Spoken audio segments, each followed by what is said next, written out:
Isaac's and Steve Jobs. I kept going back to it, reading chapters twice, taking notes, and the things that kept hitting me, the thing I couldn't shake, is that we think we know the story.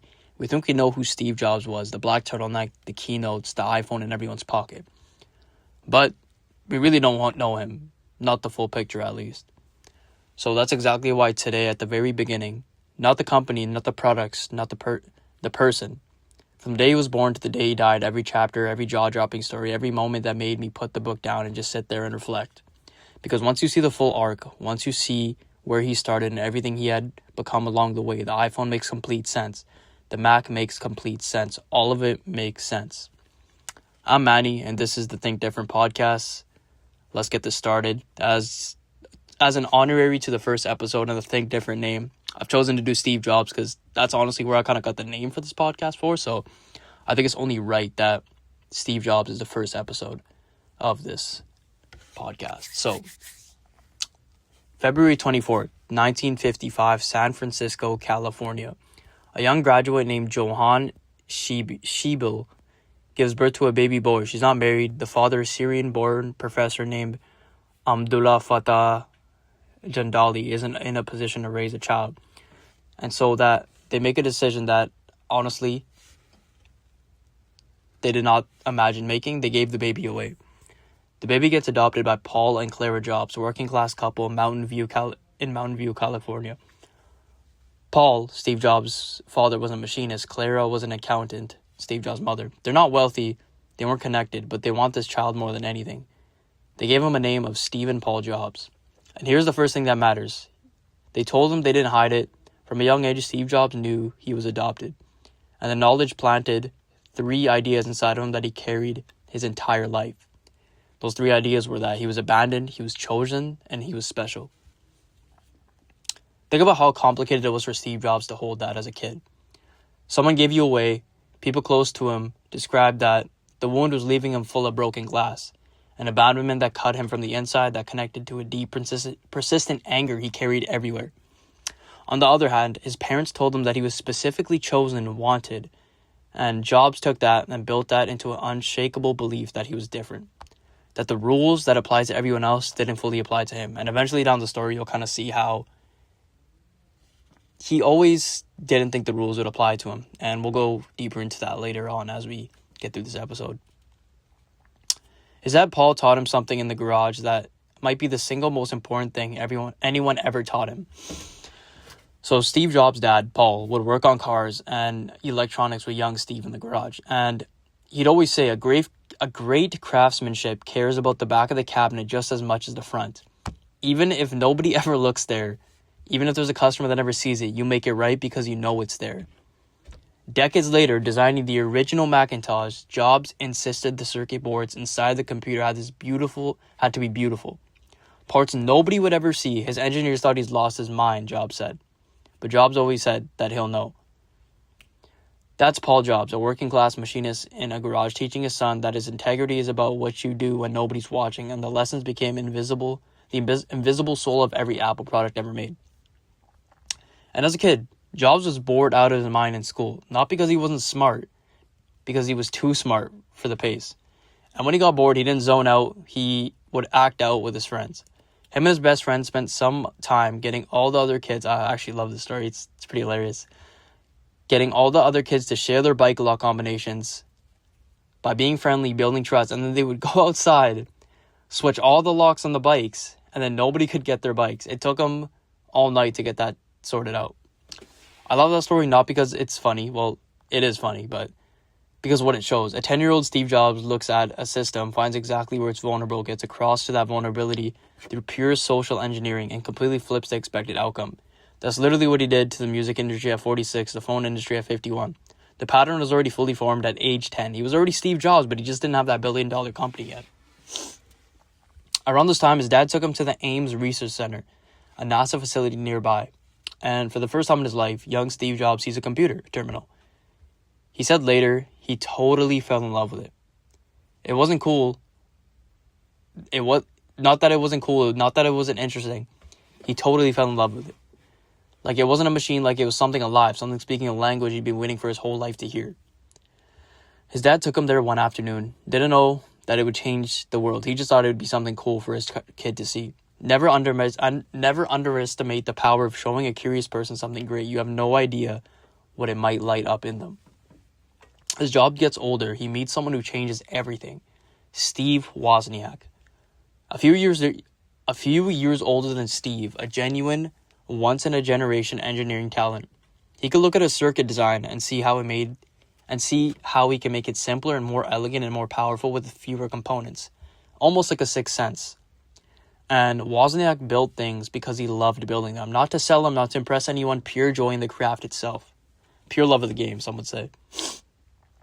Wozniak said something about their partnership that is just, it's the whole thing in one sentence. He said, every time I designed something great, this is Wozniak talking, Steve would find a way to make money for us. That's it. Wozniak builds, Jobs sells. Wozniak sees what something is, Jobs sees what it could become and what it's worth. Two people, completely different wiring, and together, unstoppable. And here's what I think matters most about that partnership. Jobs knew which one he was. He didn't try out engineering Wozniak. He didn't pretend to be something he wasn't. He was the vision, the salesmanship. He knew that, and he went and found the best possible builder he could find. That self-awareness, knowing your lane and owning it completely, that's one of the most underrated things about Jobs' early career. And this is also one of my favorite stories of Steve and Wozniak when they were younger. So they built these things called blue boxes. Jobs and Wozniak figured out how to manipulate phone network frequencies to make free long-distance calls. Wozniak built the device. Of course, this wasn't a legal business, but Wozniak built the device. Jobs immediately saw business. They started selling them to people. Jobs even tried to prank the Vatican while testing one. Said he was Henry Kissinger and asked to speak to the Pope. He didn't get through, but he tried. But here's why the blue boxes mattered beyond the laughs. Jobs said directly, if it hadn't been for the blue boxes, there wouldn't have been an Apple. Because the blue boxes provided something to him that no classroom ever could. It provided that two young guys in a garage can take on AT&T, one of the most powerful corporations in America, and outsmart their entire system. That the giants weren't as untouchable as they seemed. The two people with curiosity and audacity could build something and win. That proof, that confidence in his bones is what made everything else possible. So later on after high school, Jobs enrolled at Reed College in 1972. His parents made a oath to actually his biological parents that because his biological parents only wanted him to be adopted by people with college degree, but Steve Jobs' adopted parents, Paul and Clara, would actually make an oath to build a college fund for Steve, as when he got older, he would have his college fully paid for. And his parents would end up saving their entire lives, or save their entire life savings to send him there, and he drops out after 6 months. But as this is part of most people's completely miss, he doesn't go home. He stays on the campus for 18 more months, sleeping on floors, returning Coke bottles for food money, and even walking 7 miles every Sunday to eat free at the Krishna temple. And one day, with zero practical reason, he walks into calligraphy class just because it interests him. He spends months learning about typefaces, serif and sans serif fonts, the spacing between lines, the history and art of the beautiful typography. Completely useless at the time, but this actually comes pretty handy 10 years later when he builds those exact fonts into the Macintosh, the first personal computer to ever have the beautiful proportionately spaced typefaces. And since Windows copied the Mac, every computer that has ever existed since then, every text message you've ever sent, every email, every document, every website, all of it has that calligraphy class inside of it, which is insane. Steve Jobs' ability to just revolutionize things is honestly, I think, what makes him one of the greatest entrepreneurs that ever breathed on this earth. But he said himself at the Stanford speech in 2005, you can't connect the dots looking forward. You can only connect them looking backwards, so you have to trust that the dots will somehow connect in your future. He was a broke dropout sleeping on the floors, following pure curiosity with zero plans, and that one decision ended up inside literally every computer on earth. I don't know how to make that more dramatic because it's already pretty that dramatic. But shortly after leaving Reed, Jobs moves back home and needs a job. And what he does next, this is so perfectly Jobs. He walks into the lobby of Atari, one of the hottest tech companies in America at the time. No appointment, no resume. Finds the personal director and tells him flat out, I'm not leaving until you give me a job. And they hired him. No resume, no appointment, walked in off the streets and refused to leave. That's the audacity that built Apple. And I want you to actually hear that, because we spend so much time preparing, getting ready, waiting until we feel qualified enough. Jobs just walked in and refused to leave. Sometimes that is the whole strategy. While at Atari, Jobs funded a trip to India. He spends months there living simply, meditating, studying Buddhist and Hindu philosophy. He comes back with a shaved head and a Zen sensibility that you can feel in every Apple product. The simplicity, the restraint, the beauty of what you leave out. That's not the design trend. That came from a kid sitting in an ashram at 20 years old trying to figure out who he was. By 1975, Wozniak has built something extraordinary, an actual personal computer, not a kit, a real machine a person could own and use. And Jobs sees it and immediately sees what Wozniak doesn't. A product. Something the world would pay for. They sell Wozniak's HP calculator for $500. Jobs sells his Volkswagen bus. This is pretty important, actually. Jobs sells his Volkswagen bus for $1,500. That is a seed capital for the most valuable company that ever existed on the earth. They need a name. Jobs had just come back from working on an Apple farm. He suggests Apple Computer. It says it sounds fun, spirited, not intimidating. In a world full of IBMs, Hewlett-Packards, Apple, the name alone told you something completely different was happening. And in 1976, April 1st, Apple was incorporated. April Fool's Day, which, knowing Jobs, I refuse to believe it was an accident. Jobs walks barefoot into a computer store called The Byte Shop, makes his pitch. Owner orders 50 computers fully assembled, $500 each, cash on delivery. Jobs shakes his hand, then has to figure out how to actually build 50 computers with no factory and almost no money at all. Which is pretty insane. He walks into a Byte Shop. He does his first pitch of his product, and he's barefoot. That was how Jobs would roll. He would just you just rock out barefoot into meetings and everything. Truly a different type of character. And eventually he goes to electronic suppliers and talks to them, confronting him the parts on his credit. Based on his word alone that he'll pay back when the orders deliver. They say yes. Within 30 days of working for his parents' garage, they build and deliver 50 computers. Apple was profitable in its first month of existence. He made a promise before he knew how to keep it, then figured it out. That is, and I mean, the single most trait in every great entrepreneur I've ever read about. They commit first, solve second. The how only shows up after the commitment. Apple grows fast. The Apple II becomes a massive commercial success. Apple goes public in 1980, one of the biggest IPOs in American history at that point. Jobs is a multimillionaire at only 25 years old. But he's already obsessing on to the next thing, the Macintosh. And the way he builds the Mac team tells you everything how Jobs led people, which is a major thing in Jobs' career.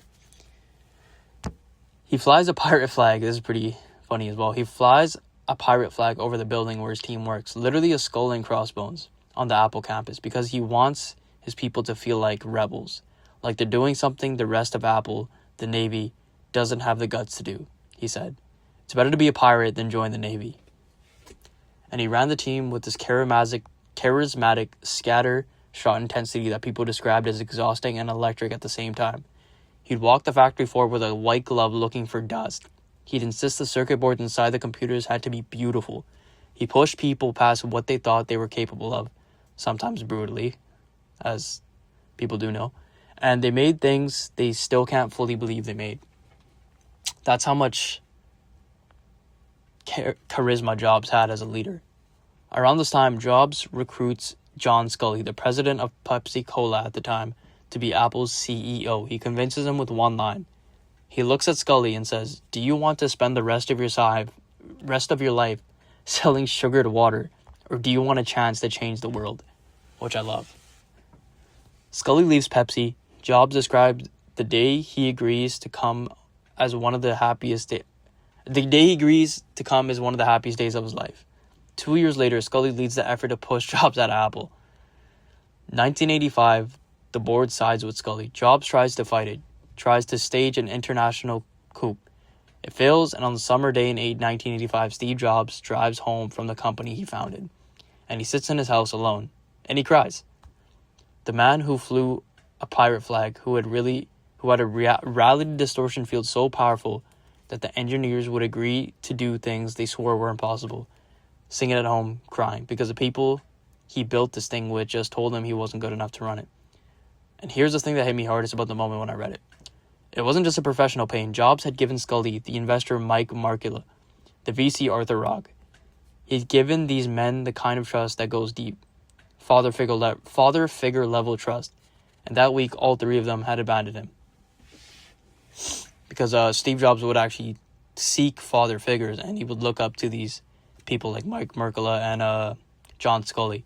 He would see these people as father figures, and once they betrayed him, that really went deep into his soul, and he never really actually forgave these people. But one of Jobs' closest colleagues said after, the best thing that ever happened to Steve is when we fired him, because the decade away from Apple turned a brilliant, chaotic, sometimes impossible young man into a genuine leader. You cannot manufacture that kind of growth. You can only go through it. After the firing, Jobs starts a company called Next, which is a high-powered computers for universities. Commercially, it never breaks through the way he hoped, burns through hundreds of millions of dollars when he accumulated with Apple.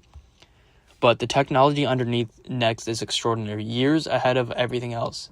And when Apple eventually buys Next, they're buying that technology, that foundation that becomes Mac OS, that still runs to every Mac today. Sometimes what looks like a failure is just early. But Next isn't the most important thing that happened in those years. Pixar is. In 1986, Jobs buys a small computer graphics division from George Lucas for $5 million. He pours money into it for years. It loses money consistently, and he admitted later, had he known the hardware and software would never be profitable, he would have never taken over Pixar. Life kind of snookered me into doing that, and perhaps it was for the better.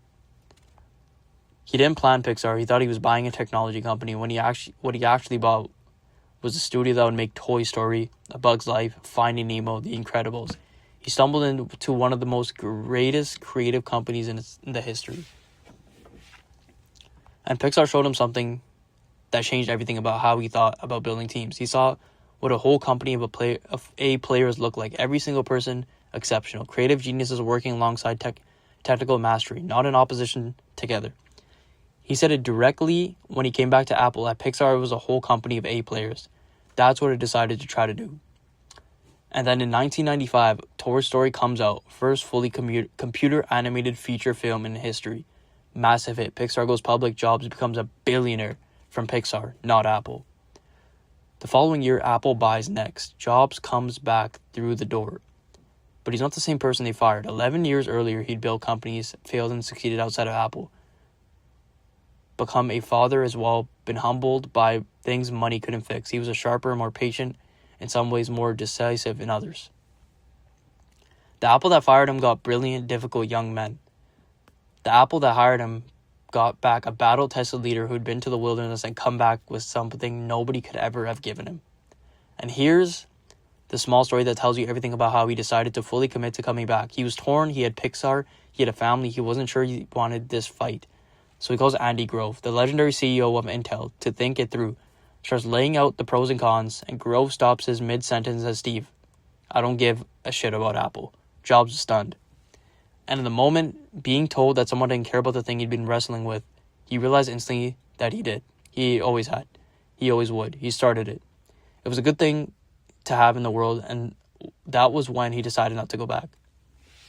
You ever notice how sometimes being told someone doesn't care about something is the fastest way to discover how much you do?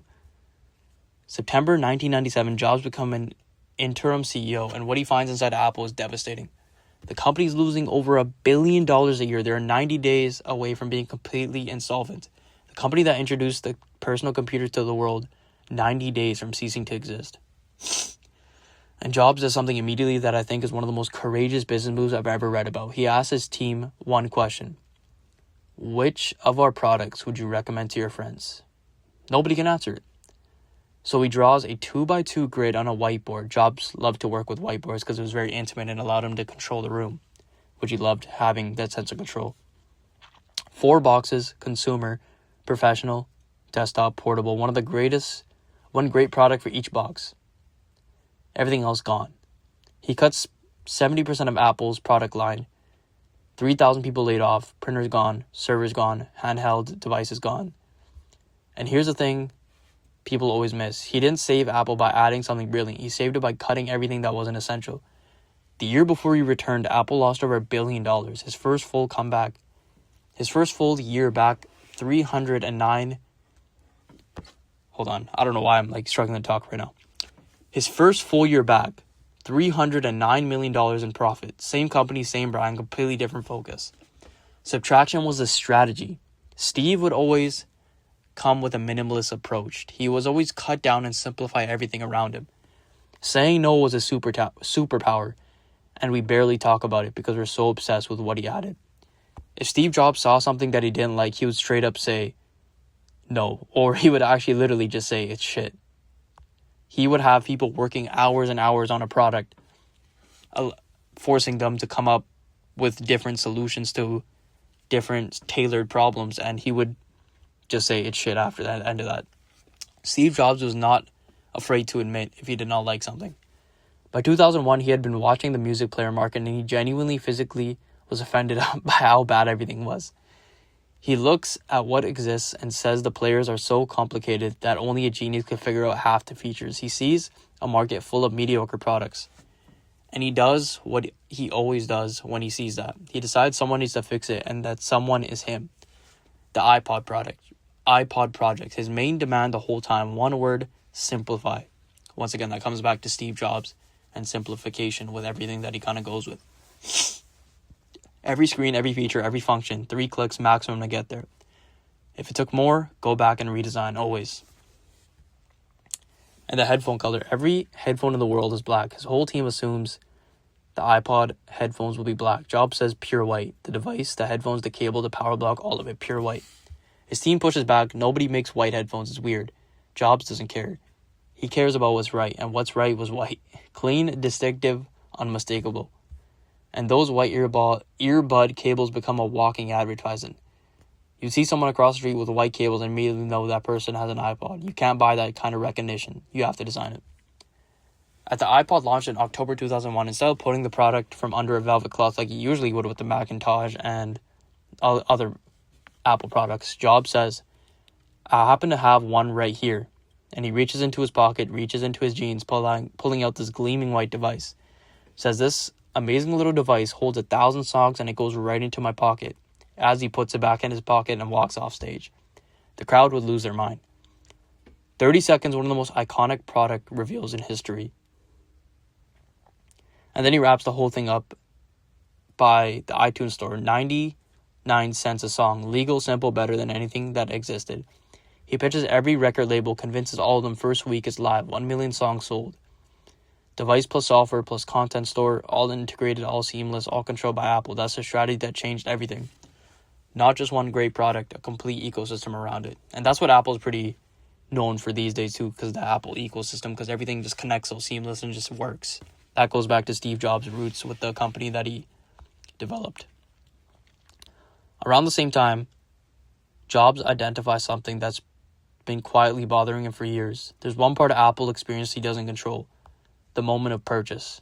Apple products are being sold in a big box store by salespeople who don't understand them and don't care. And Jobs says, if we're going to win on innovation, we need to be able to communicate that. And are not getting it through those stores. So he would rent a warehouse near the Apple campus for 6 months. Every single Tuesday morning, he and his retail chief meet there. They build a full physical mock-up of a store, full size, completely furnished, walk through, tear it apart, start over.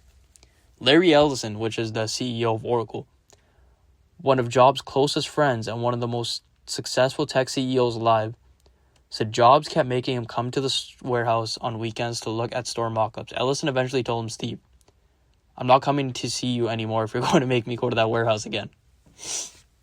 That's how deep Jobs went on the design of a retail store. His billionaire friends were exhausted by it, and the store went on to generate more revenue per square foot than any retail operation on earth. So that's Jobs once again revolutionizing another industry. And when the iPhone, by 2005, Jobs has been watching mobile phones and he hates what he sees. Clunky, complicated, ugly, controlled by carriers with no taste and no vision. And he he has one insight that drove the whole project. He said, "My primary insight was that we shouldn't get into any business where we didn't control both the hardware and the software. Otherwise, we get our head handed to us. Control the hardware and the software, own both sides. That's the whole strategy. That's why nobody has ever truly beaten the iPhone. Google has Android, but not the hardware. Samsung has the hardware, but not the software. Jobs owned both. And when you own both, you control everything the customer feels." 2007, the iPhone launches, and it doesn't just change the phone industry, it changes everything. The way we communicate, navigate, shop, consume media, pay for things, all of it, permanently changed by one product launch. iPad follows in 2010. 6 industries: personals, computers, animated movies, music, phones, tablet computing, digital publishing, one person, one lifetime. Now I need to slow down here because this is the part of the story that stayed with me the longest after I finished the book. In 2003, Jobs is diagnosed with pancreatic cancer and he refuses surgery for 9 months. Because down his line, Jobs actually would believe in the natural remedy of things. He would go on vegetarian vegan diets ever since he was a kid. He wouldn't consume meat products. His doctor would tell him, if you treat this early, there's a big chance of survival. His family begs him, his closest friends beg him. He says no. He wants to try fruit juices, special diets, spiritual healing. He doesn't want his body open. And I think, honestly, the same trait that made him extraordinary worked catastrophically against him here. The absolute conviction that he would bend reality to his will. With the reality distortion field turned inward against his own biology. He thought he could negotiate with cancer the way he negotiated with everything else. He couldn't. 9 months later, he agrees to the surgery, but then the cancer had spread. His doctors said the delay was likely the biggest mistake of his life. And I don't tell you that to judge him. I tell you because it's the most honest thing in the whole story. It shows you that the same trait can be your greatest superpower in one context and your most devastating liability in another. The same fire, 2 completely different outcomes depending on where it's pointed. And even at the end, in the hospital receiving active cancer treatment, hallucinating from medication, nurses try to put oxygen masks on him. He pulls it off and he critiques the design. He says too ugly, needs to be redesigned, and asks to see 5 different options before he agrees to wear one. He'd be dying, still completely stubborn himself, still the same mind, still the same standards, still refusing to accept something that isn't right. Jobs would eventually work until weeks before he died, involved in Apple products, decisions, thinking about what came next, and his deepest concern, the thing that drove him even at the end, was whether Apple would outlive him, whether the culture he'd built wasn't deep enough to survive without him in the room. He said he wanted to create a company so imbued with the creativity that it would outlive him, not just a product lineup, a soul. He said something that I think is truly the greatest thing he ever said about himself. What I'm best at doing is finding a group of talented people and making things with them. Not the iPhone, not the Mac, not any individual product. Finding talented people and making things with them. That's what he said he was best at. That's what he wanted the world to understand about him. And then October 5th, 2011, Steve Jobs would die at 56 years old. 56, the man who changed 6 industries, who gave us the Mac, the iPod, the iPhone, the iPad, the most valuable company in the world. 56-year-old. And I think about what might have to come after the industries. He might have disrupted next: healthcare, education, television. Things we'll never see. Products that only exist as questions now. We started today with a baby boy given away within days of being born. We watched him learn about craftsmanship from a mechanic dad who cared about the back of the cabinet. We watched him pull a bike locks off pranks, fall in love with computer terminals, drop out of college, calligraphy classes, Atari, all that. So this is just a quick wrap up, first episode of the Steve Jobs. He was a very interesting character. He liked to simplify and really be honest, brutally honest. People would call him cruel at times. As an Apple, he would really just be completely himself. He would call things out if he didn't like them. He would argue with people. Sometimes if he wouldn't get his way, he would even cry. But Steve Jobs is honestly one of the greatest entrepreneurs that I think existed on this earth. With all the innovations that he's done, there's no one truly like him. But appreciate you guys tuning in for this first episode. like, comment, subscribe. Appreciate you guys. Thank you.